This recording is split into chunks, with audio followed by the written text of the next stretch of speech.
আসসালামু আলাইকুম রহমতুল্লাহ বারাকাতুহ। প্রিয় মুসলিম ভাই ও বোনেরা, চলে আসছে ভাগ্য খোলার মাস, চলে আসছে মুহররম মাস, বরকতময় মাস। এ মাসে আল্লাহ তাআলা আসমানের দরজাগুলো খুলে দেন, মানুষের দোয়া কবুল করে নেন, রিজিকের অভাব দূর করে দেন। প্রিয় ভাই ও বোনেরা, এই মাসে এমন একটি দিন আছে যেই দিনে আল্লাহ তাআলা সমস্ত মানুষের তাওবা কবুল করে নেন।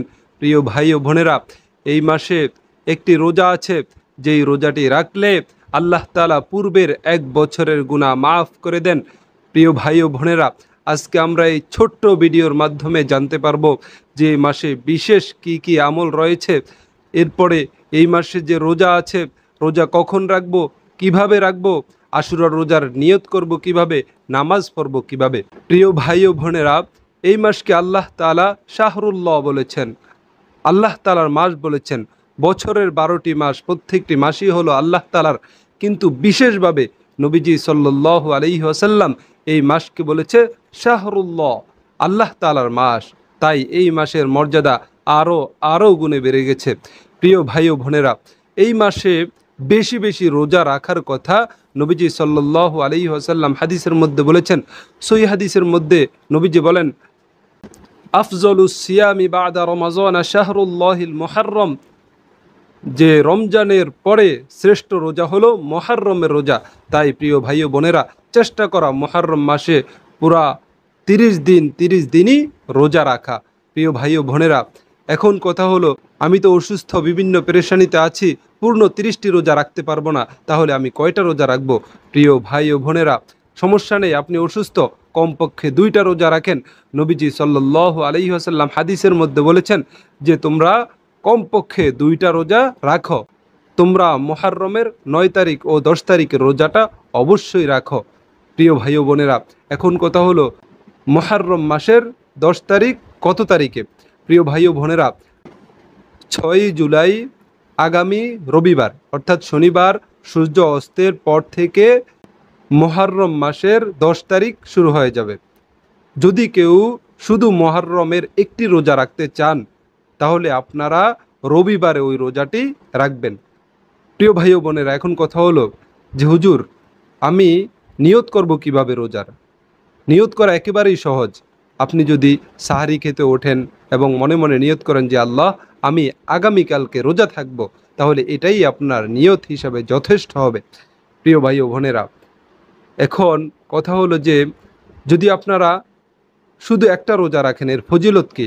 এর ফজিলত হলো, নবীজি বলেছেন, সিয়ামু ইয়াউমি আশুরা আহতাসিবু আলাল্লাহি আন ইউকাফফিরাস সানাতাল্লাতী ক্বাবলাহ। যদি কেউ শুধু আশুরার দিনে রোজা রাখে, তাহলে আল্লাহ তাআলা তার পূর্বের 1 বছরের গুনাহ মাফ করে দিবেন। এক সাহাবী নবীজি সাল্লাল্লাহু আলাইহি ওয়াসাল্লামকে জিজ্ঞেস করেছেন, ইয়া রাসূলুল্লাহ, ইয়া হাবিবাল্লাহ, ওগো আল্লাহর নবী, আমি রমজানের পরে কোনো এক মাসে রোজা রাখতে চাই। ওগো আল্লাহর নবী, আপনি বলে দিন আমি কোন মাসে রোজা রাখবো? নবীজি সাল্লাল্লাহু আলাইহি ওয়াসাল্লাম বলেন, তুমি মুহররম মাসে রোজা রাখতে হলে তুমি মুহররম মাসে রোজা রাখো। সুবহানাল্লাহ। প্রিয় ভাই ও বোনেরা, তাহলে রোজা রাখতে হলে মুহররম মাসে নবীজি বলেছেন রোজা রাখতে।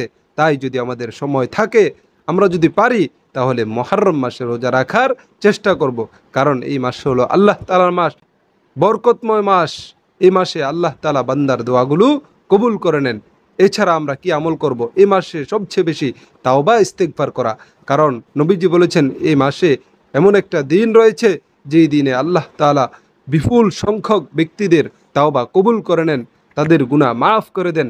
তাই বেশি বেশি তাওবা করা। প্রিয় ভাই ও বোনেরা, এরপরে এই মাসকে মুহররম মাস বলা হয়েছে। মুহররম মানে নিষিদ্ধ, অর্থাৎ এই মাসে কোনো ধরনের গুনাহ করা যাবে না। আপনি কোনো ধরনের গুনাহ করতে পারবেন না, এই গুনাহ করা সম্পূর্ণ নিষেধ। অন্যান্য মাসে তো গুনাহ করা নিষেধই, বিশেষভাবে এই মাসে গুনাহ করা সম্পূর্ণ নিষেধ। বিশেষভাবে চোখের গুনাহ, কানের গুনাহ, দেমাগের গুনাহ, চিন্তা ফিকিরের গুনাহ, এছাড়া একজন অপরজনের উপরে জুলুম করা, অত্যাচার করা, নিপীড়ন করা, এই সমস্ত গুনাহ থেকে বিরত থাকার চেষ্টা করবেন। প্রিয় ভাই ও বোনেরা, যদি প্রিয় ভাই ও বোনেরা, যদি এখন প্রশ্ন করেন হুজুর আমি তো অনেক ধরনের গুনাহ করে ফেলেছি, আমি অন্যায় করে ফেলেছি, এখন আমি কি করব? প্রিয় ভাই ও বোন, টেনশনের কিছু নেই। আল্লাহ তাআলা ক্ষমা করার জন্য অপেক্ষা করে আছে। তাই আপনি ক্ষমা চাওয়ার জন্য প্রস্তুত হন। আপনি আল্লাহ তাআলার কাছে বেশি বেশি তাওবা ইস্তেগফার করেন। আল্লাহ তাআলা অবশ্যই অবশ্যই মাফ করে দিবে। প্রিয় ভাই ও বোনেরা, যদি আপনি প্রশ্ন করেন যে ভাই আমি তো তাওবা করতে জানি না, আপনি শুধু মনকে প্রস্তুত করে দৃঢ় প্রতিজ্ঞা করেন যে আমি আগামী কাল থেকে আর গুনাহ করব না। হে আল্লাহ, আমি পিছনের জীবনে ভুল করে ফেলেছি, আল্লাহ তুমি আমাকে মাফ করে দাও। তাহলে এটাই তাওবা হিসেবে ধর্তব্য হবে। আর যদি ইস্তেগফার করতে চান, তাহলে ছোট্ট একটি ইস্তেগফার আছে, তাহলে আস্তাগফিরুল্লাহ, আস্তাগফিরুল্লাহ, আস্তাগফিরুল্লাহ, এই ইস্তেগফারটা বেশি বেশি পড়েন। আপনার রিজিকের অভাব দূর হবে, সমস্ত সমস্যা সমাধান হবে, আসমানের দরজাগুলো খুলে যাবে, আপনি অসুস্থতা থেকে বেঁচে যাবেন। এই ইস্তেগফারের অনেক অনেক ফজিলত আছে। প্রিয় ভাই ও বোনেরা, বিশেষভাবে একটি ইস্তেগফার আছে, যে ইস্তেগফারটা 3 বার করলে আল্লাহ তাআলা আপনার জীবনের সমস্ত গুনাহ মাফ করে দিবে। তাই যদি পারেন এই ইস্তেগফারটা আপনারা আমার সাথে এই সময় পড়ে নেন।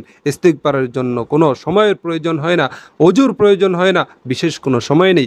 যদি এখন পড়তে পারেন, আপনার আসমান এবং জমিন পরিপূর্ণ যদিও গুনাহ থাকে, এরপর আল্লাহ তাআলা আপনাকে মাফ করে দিবে। আসুন আমরা ওই ইস্তেগফারটা পড়ি। ইস্তেগফারটা হলো আস্তাগফিরুল্লাহাল্লাযী লা ইলাহা ইল্লা হুয়াল হাইয়ুল কাইয়্যুম ওয়া আতুবু ইলাইহি। এটা 3 বার পড়তে হবে। প্রিয় ভাই ও বোনেরা, আল্লাহ তাআলা আমাদেরকে এই মুহররম মাসকে গুরুত্ব দিয়ে এই মাসে বেশি বেশি নেক আমল করার তৌফিক দান করেন। আমিন। ওয়া আখিরু দাওয়ানা আলহামদুলিল্লাহি রাব্বিল আলামিন।